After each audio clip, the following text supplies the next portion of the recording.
कर्ण को चुन रहा था मामाश्री, इसीलिए मित्रकर्ण इनके भांति वे पक्षी युद्ध तो नहीं लड़ता।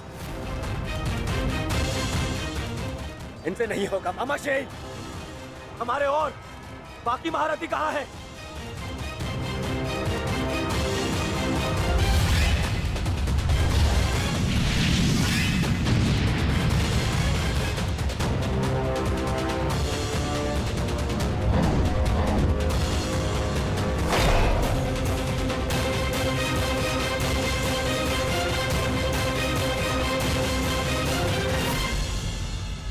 आज यहां मित्रकर्ण होता तो ऐसी परिस्थिति कभी उत्पन्न नहीं होती। अब कर्ण नहीं है तो कौन रोकेगा इसे?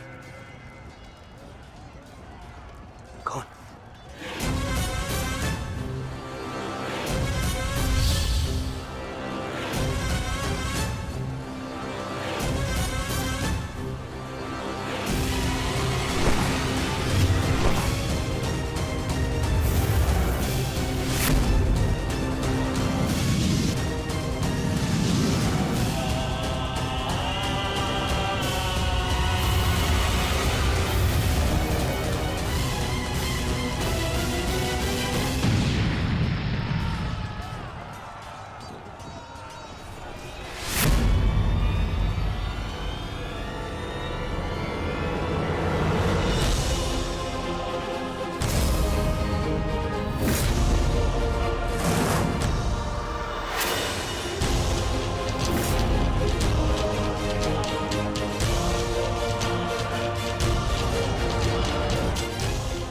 मेरे मार्ग से हट जाओ विष्णु। आप भूल रहे हैं महारथी, मैं उस वीर का अंश हूं जिसका रोम रोम आपको परास्त करने में सक्षम है।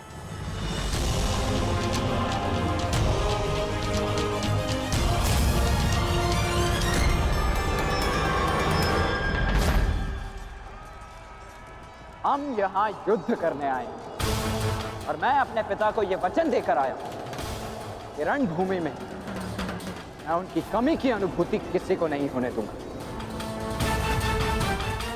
मेरे मार्ग से हट जाओ वृषसेन। मैं तुम पर प्रहार नहीं करना चाहता और ऐसा करने के लिए मुझे विवश मत करो। आप द्वंद्व कम और बातें अधिक करते हैं।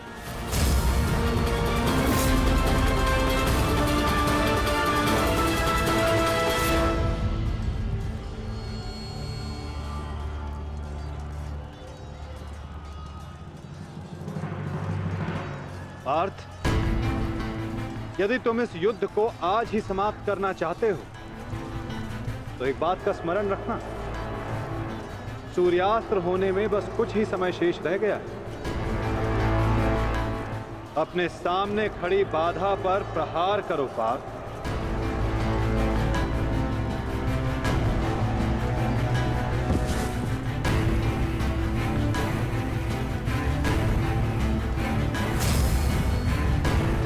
ये मेरी अंतिम चेतावनी है वृषसेन। हट जाओ मेरे मार्ग से। चेतावनी देने में समय व्यर्थ मत कीजिए, द्वंद्व कीजिए धनंजय।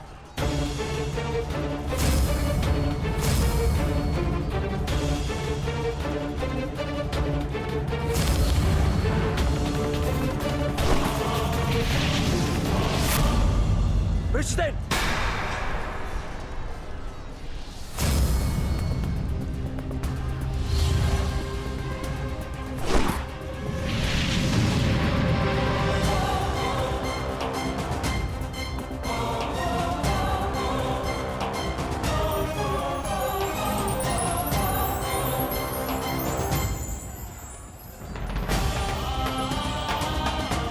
कल्याण हो पुत्र।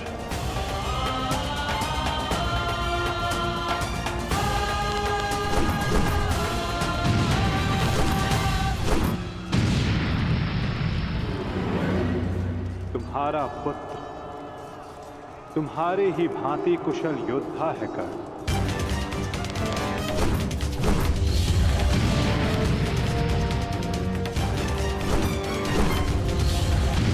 मित्रकर्ण, आज तुम्हारा पुत्र वो कर रहा है जिस पे तुम्हें गर्व होगा।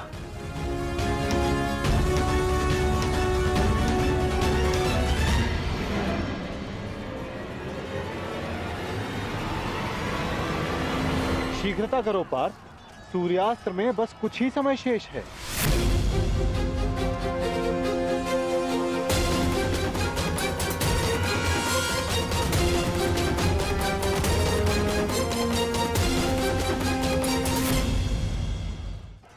शीघ्रता करो पार्थ, सूर्यास्त्र में बस कुछ ही समय शेष है।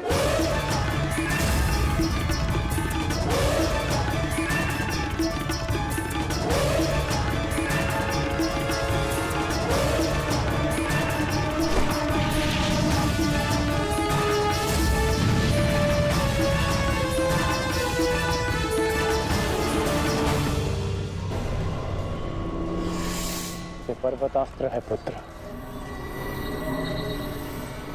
मुष्टिकास्त्र का प्रयोग करो।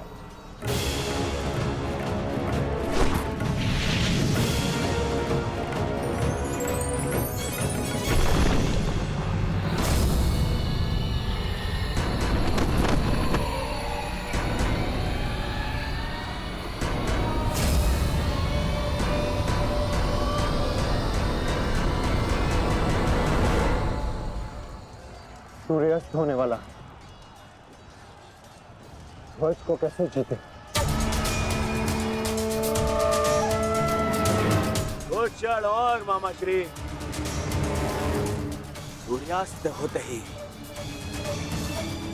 इन पांडवों का विजय का स्वप्न भी अस्त हो जाएगा।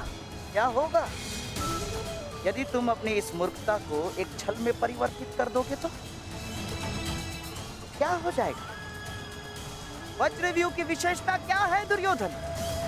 प्रहार, केवल प्रहार,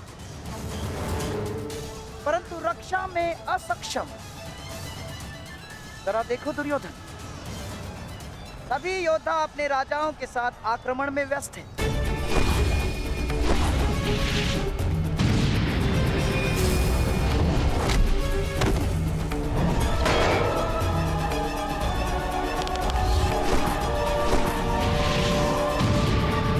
बिना किसी रक्षा नीति के हम इसका लाभ उठा सकते हैं दुर्योधन। क्या होगा यदि तुम धर्मराज युधिष्ठिर को बंदी बना लो तो? यदि पांडवों के ज्येष्ठ भ्राता युधिष्ठिर को हमने बंदी बना लिया दुर्योधन, तो हमारी विजय निश्चित।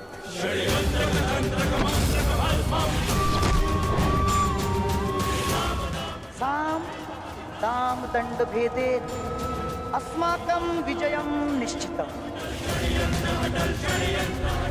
अस्माकं विजयं निश्चितं दुर्योधन। आपका विचार उत्तम है मामा श्री।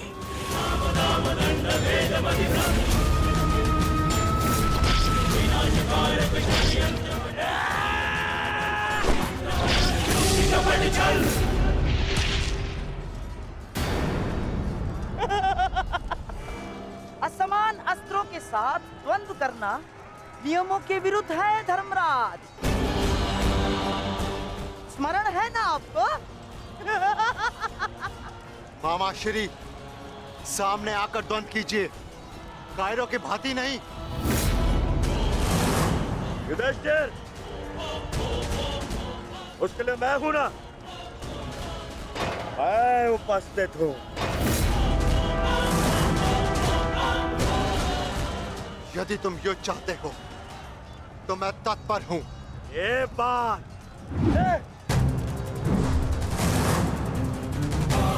परंतु स्मरण रखना, तुम्हें परास्त करने का अर्थ यह है कि इस युद्ध पर पहली विजय हुई, और इसकी विपरीत परिस्थिति का भी यही परिणाम होगा। भ्राता दुर्योधन, अवश्य।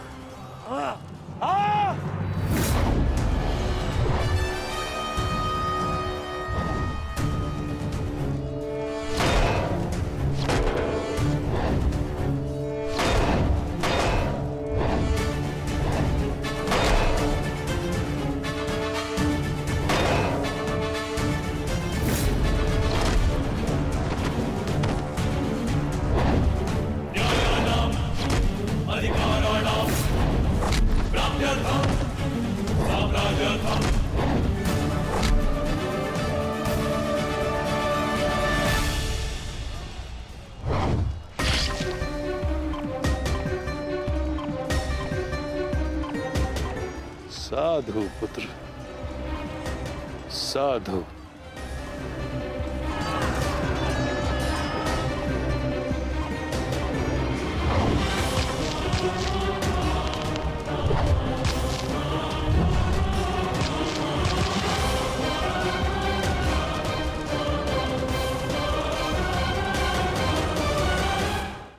आशा है कि इस युद्ध के पश्चात तुम जैसा योग्य और वीर राजा हस्तिनापुर को मिलेगा।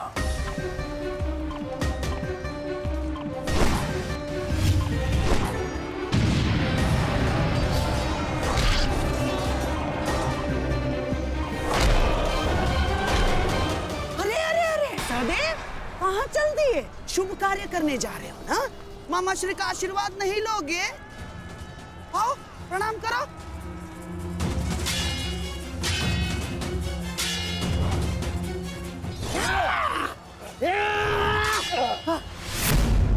षड्यंत्र रचते समय आपकी तलवार जैसी जीप तो बहुत चलती है, मगर आज आपकी तलवार कैसे फिसल रही है मामा श्री?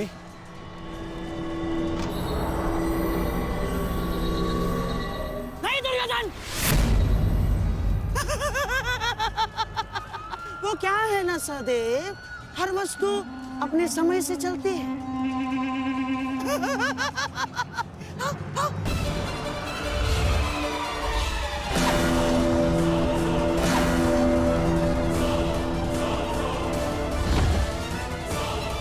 सावधान पुत्र, अब तो बाण आएंगे।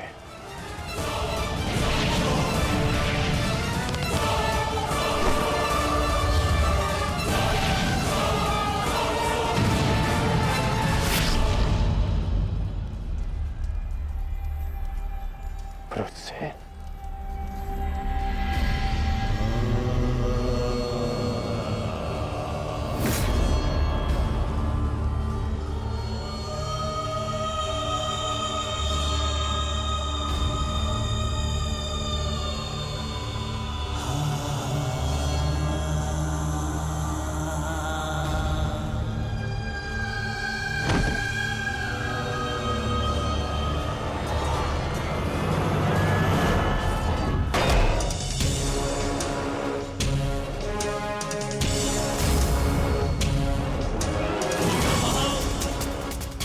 जाकर उस पताका को ले आओ।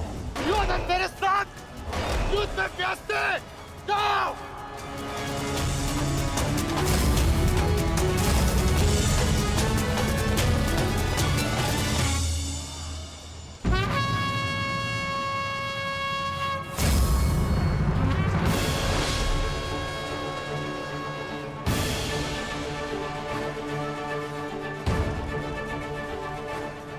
केवल तेरी अंतिम चीखें सुनेंगे युधिष्ठिर, अंतिम चीखें।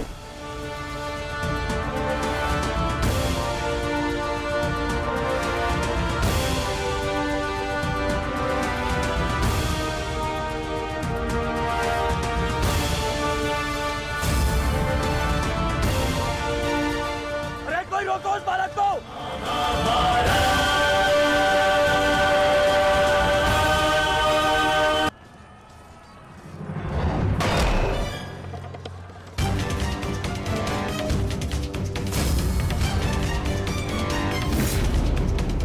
जाकर उस पताका को ले आओ। दुर्योधन मेरे साथ युद्ध में व्यस्त है। जाओ।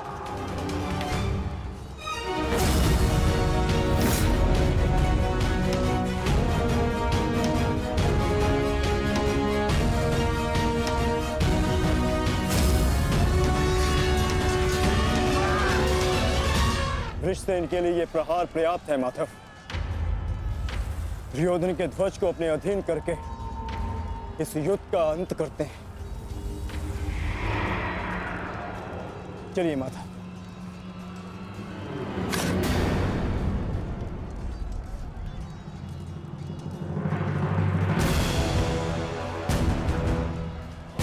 महारथी अर्जुन, द्वंद्व भी शेष है।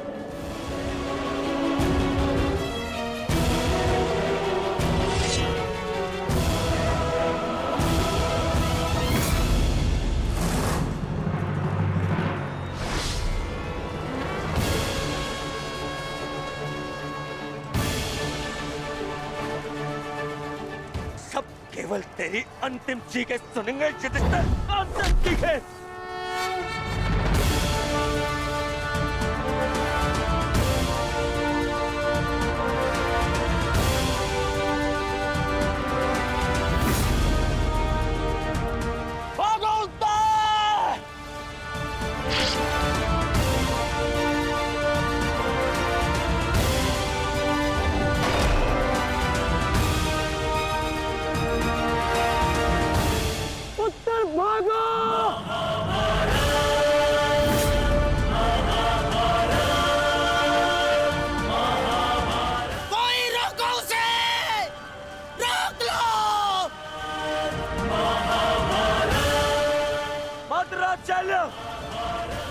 उत्तर को रोको।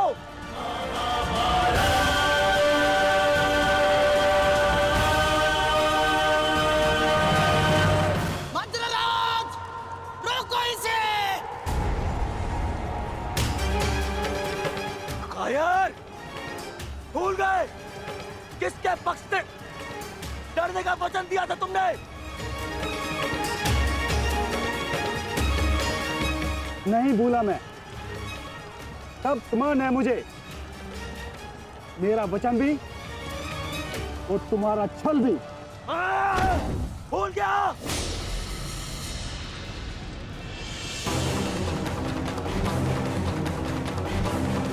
शल्य, ये क्या कर रहे हो तुम?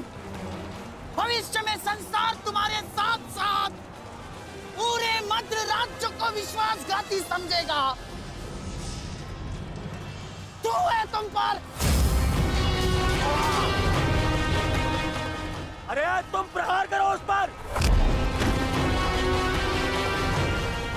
ये तो एक केवल बालक है। यदि तुमने प्रहार नहीं किया तो आज हार के कारण तुम हो गए।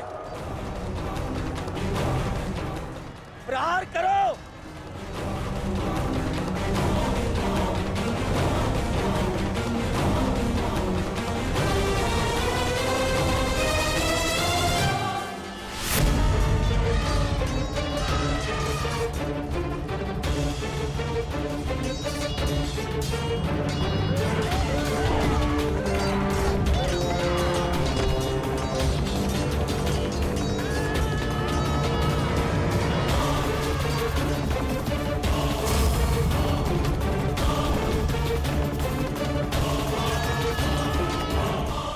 मैं आपको वचन देता हूं, मैं युद्ध के अंत तक उसके पक्ष से लड़ूंगा।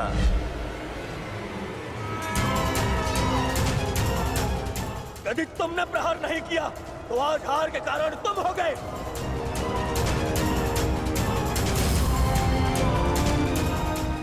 मैं शल्य अपने अतिथि की ओर से अपने शत्रुओं का नाश करूंगा।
अभिमन्यु,